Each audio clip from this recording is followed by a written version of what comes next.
Hey everybody, welcome to another How to Succeed podcast. I'm your host Mike Montague with Sandler, and this is the show that helps you get to the top and stay there. This week we're talking with Jeff Stasiuk about how to write sales copy that's not too pushy. You know, just the right amount of pushy, not too pushy, not too weak, just those ones that capture attention and get people into your funnel. So, great stuff. The following podcast is copyrighted by Sandler Systems Inc. and protected by U.S. copyright law. If you want to find Jeff, go to b2bworkingwords.com. All right, here we go.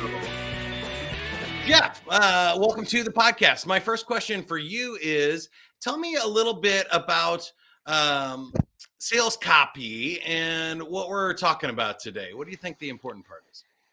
Well, sales copy is the written word, right? It's typically what gets people into the sales conversation. You have to attract them, you have to interest them, and at that point, it typically gets handed off to professional salespeople with professional training, typically like Sandler offers. And then I also provide sales copy tools so that you can take those prospects through the funnel at each stage, giving us something that nudges them to the next step. And ultimately, boop, out the other end, customer, right? And then, of course, there's retention copy as well. So it's all about tools, sales enablement tools that help in the sales process. Love that. Now, the easy one. How do most people mess this up? Being too loud and too strident and too pushy, right? Modern buyers are typically modern buyer committees. They got a ton of information being thrown at them, right? You got the internet, you got your wife's Facebook feed, you got your girlfriend's Facebook feed, you've got with other girls at the same time. Everything's happening at once. Everyone's yelling, "Talk to me, talk to me, talk to me," right? Yelling in a metaphorical sense. The boss is saying, "Let's go in that meeting with 20 other people," which of course we all know is probably a waste of time. Bottom line, attention is being pulled thin.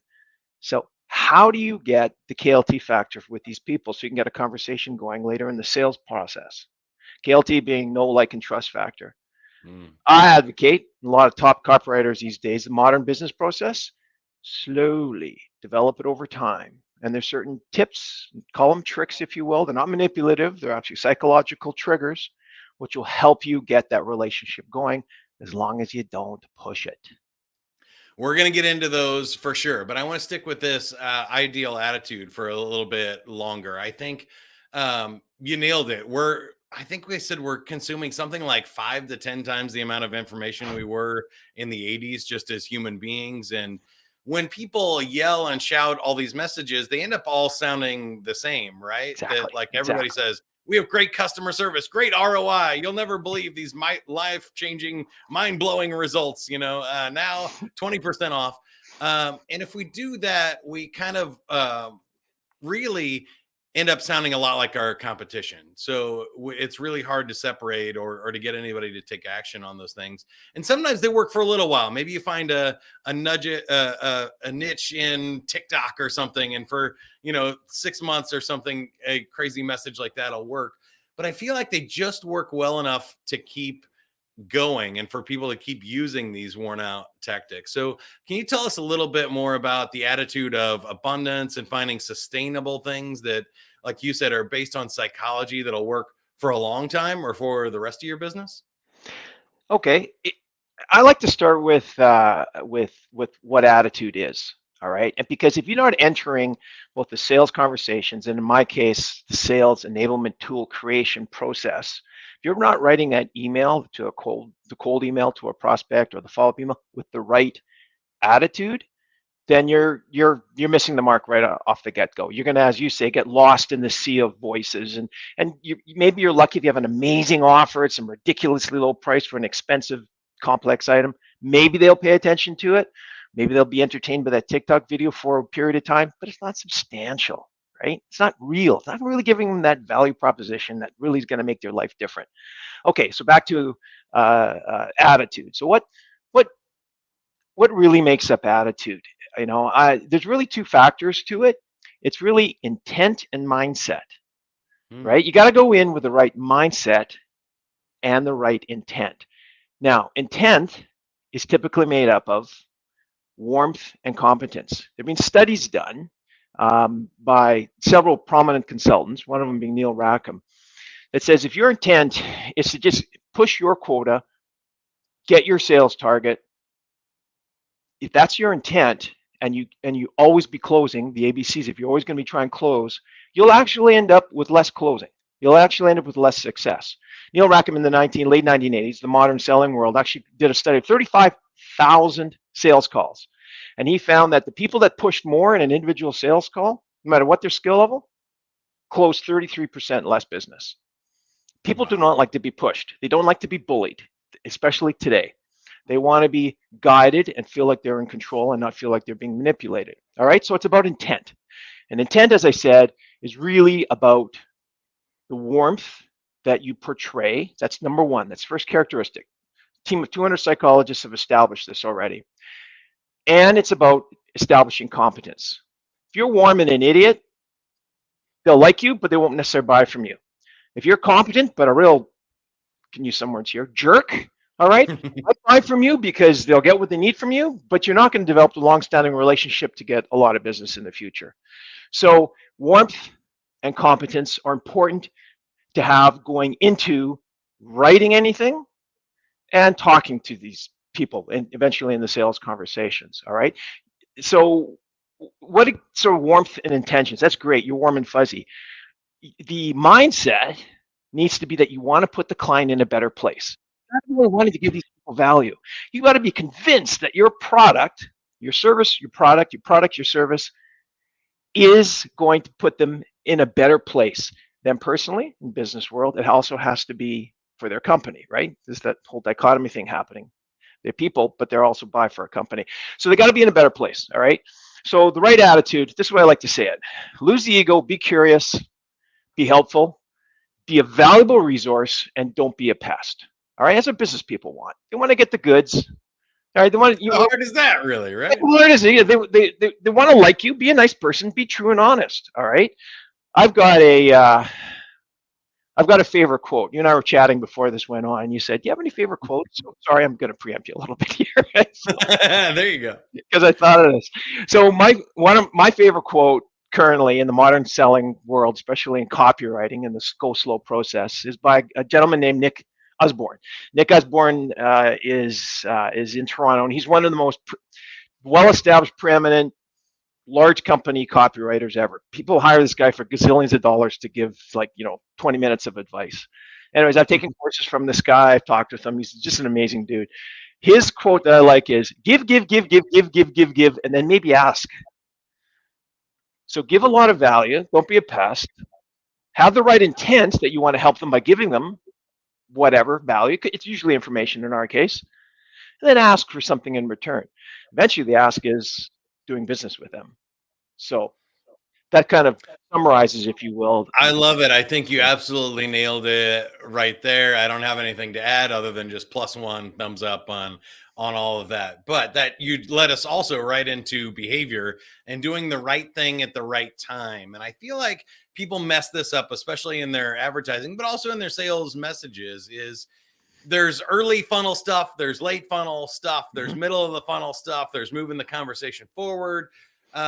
How do you think about getting the right message to the right person at the right time? Because I really feel like that's the whole game here.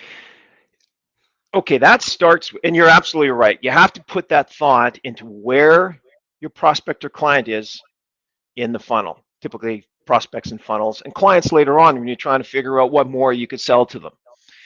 So put that thought into where they are personally. Research it. My God, there's all kinds of research tools. Google Advanced. Look at their LinkedIn company posts. See what they're posting on Twitter. So many companies post, "Hey, this is what happened to us now," sort of thing, right? Figure out where they're at in their mindset. Look at their company performance records. They're public companies. Look at their company statements. Did they knock it out of the park last year or last quarter? And now they're looking at targets which are even higher. Well, they're probably pretty stressed because they have to perform better every quarter, right? You're only as good as your last quarter, right?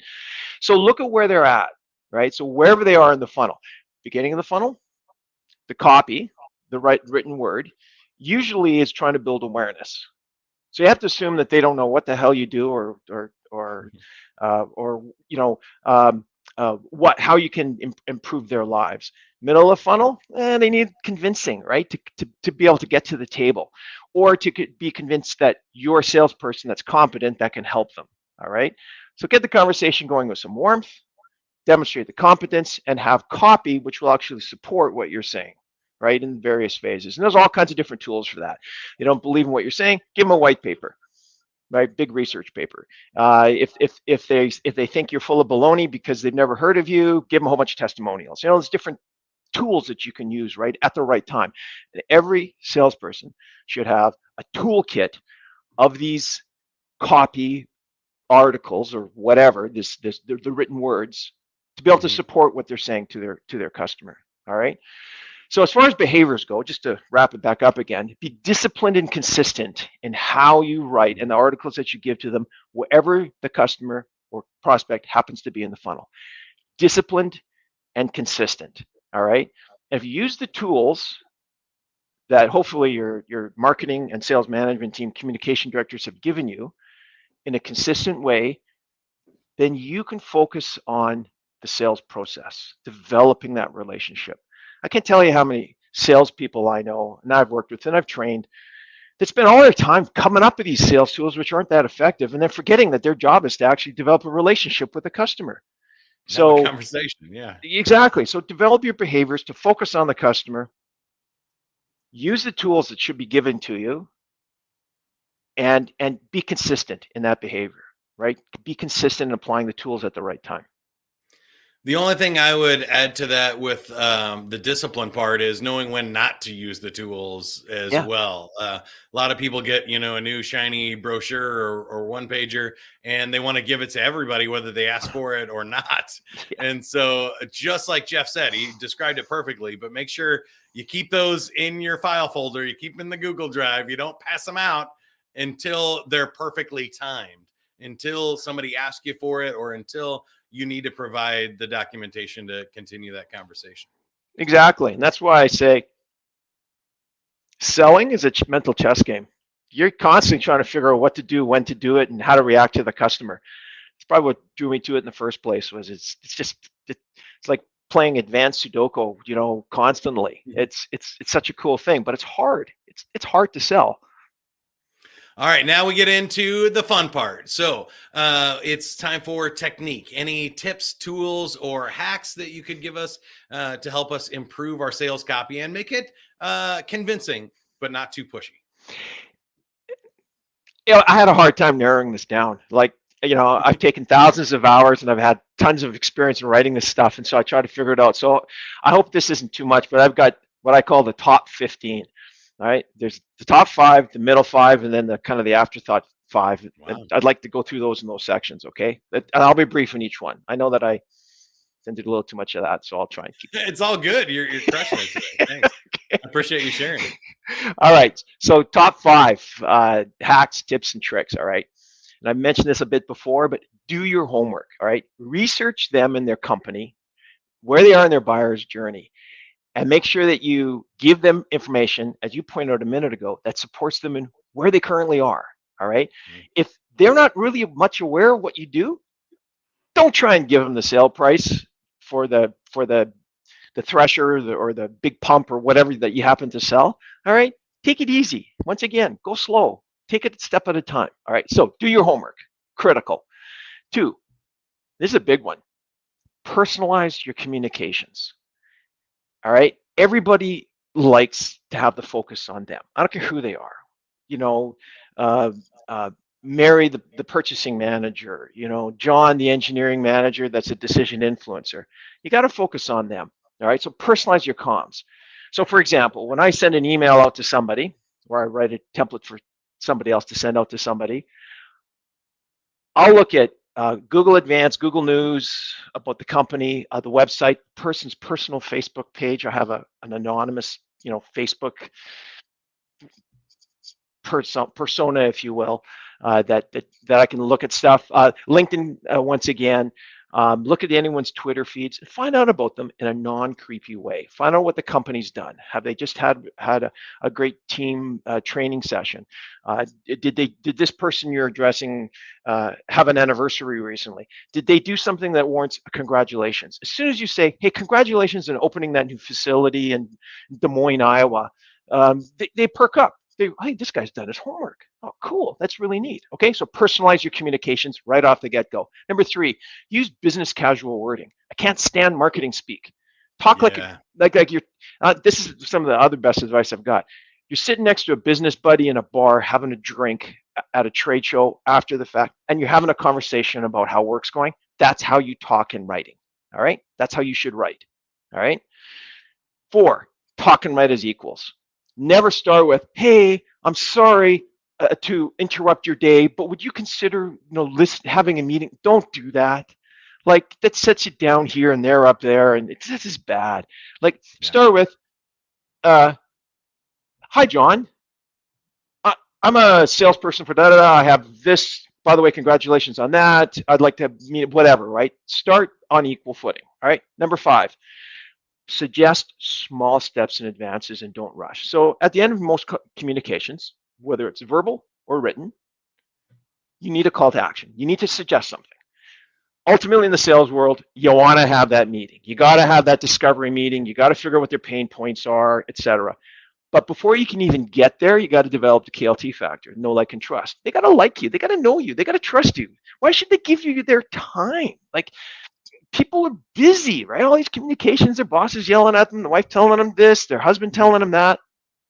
So take small advances and steps and don't push it. You can have several communications where you offer them something first, ask them how they like it, ask if they wanted to discuss that technical piece on maintenance, performance issues for the piece of machinery, or whatever the case might be. All right, so small steps. All right. I love that. I always say, like, don't get married on the first date. Like, you're trying to get enough interest to get a phone number, and enough interest on the phone to get a first date, enough interest on the first date to get a second date. If you keep doing that, eventually somewhere down there, we promise you'll get married. Now, why doesn't that surprise me that you related that whole thing to dating? Like, that's good. I like that. It's the last name. When you got Montague, like Romeo, you gotta bring it back to romance.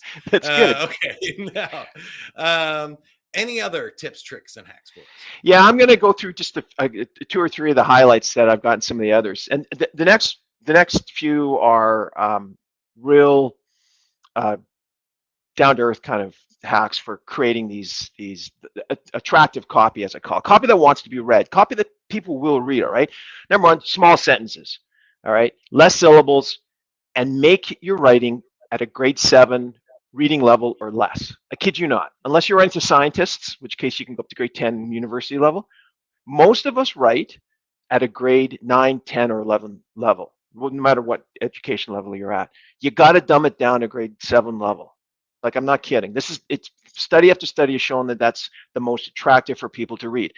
Little known fact, Microsoft Word has an edit feature that will actually determine, it'll analyze your paragraphs or whatever, and it'll tell you what grade level you're at, and it'll tell you how you can actually chop it down and make it sound simpler. Okay, that's number 1. Number 2, make it visually appealing. God, I can't stand it when I see people send emails, and I got tons of sample emails. I sign up for every email in the world so that I can analyze their stuff. Paragraphs, pages of text. You look at it, you go, I don't need to read that. Like, oh my gosh, that's ridiculous. So we call it chunkifying in our copywriting side of the business. Make chunks of 2 or 3 sentences at the most, and start a new paragraph. All right, figure out a way to actually create a space. Make it visual that way. Next, have headers. Like, actually state what the next 2 or 3 paragraphs is about and make it worthwhile. State what they're going to learn out of it, because guess what? People are busy. They don't read everything.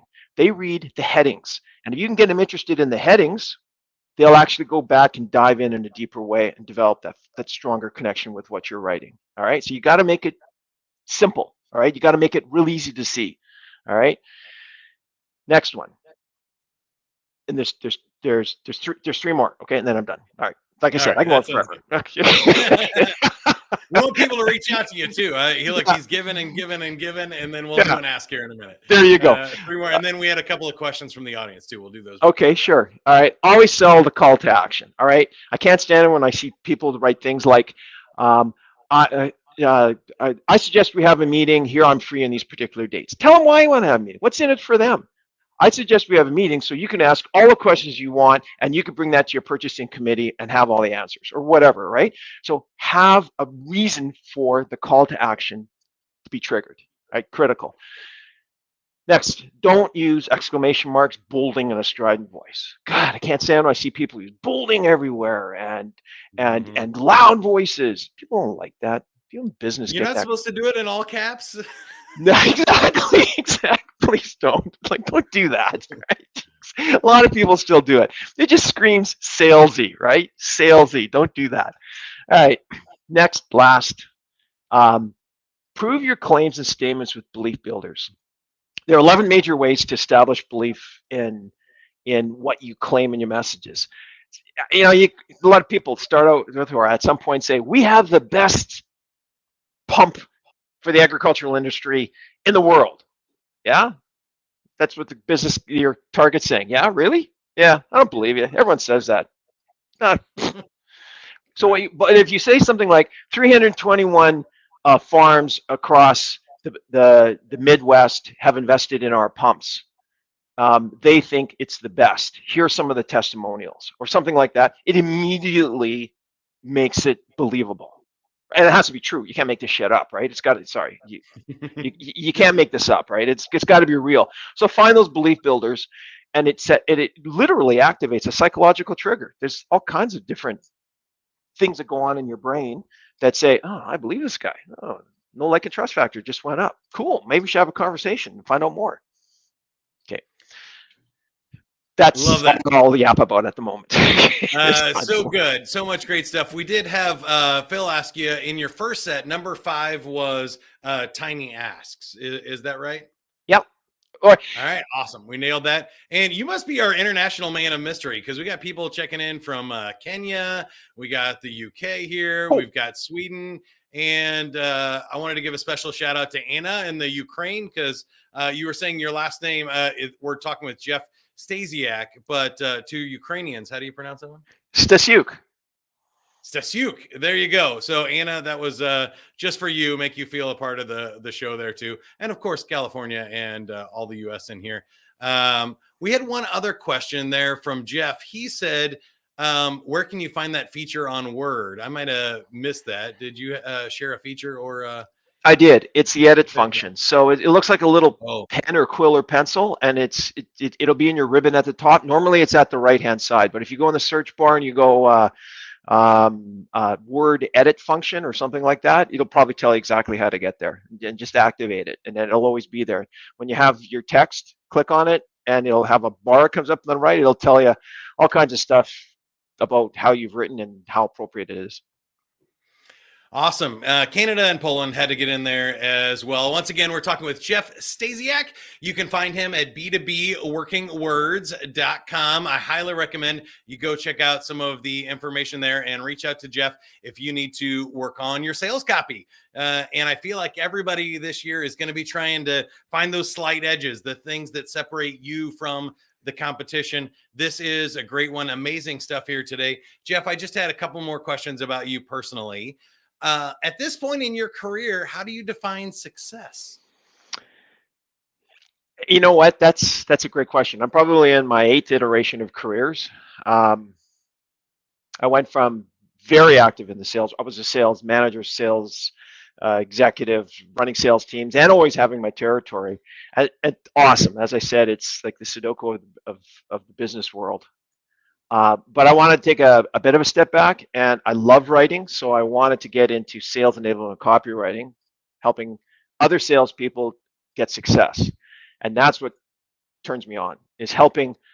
I know it sounds like I'm making this shit up, but I really do like helping other people almost as a mentor by providing them with the tools so that they can knock it out of the park. Like, it's really cool.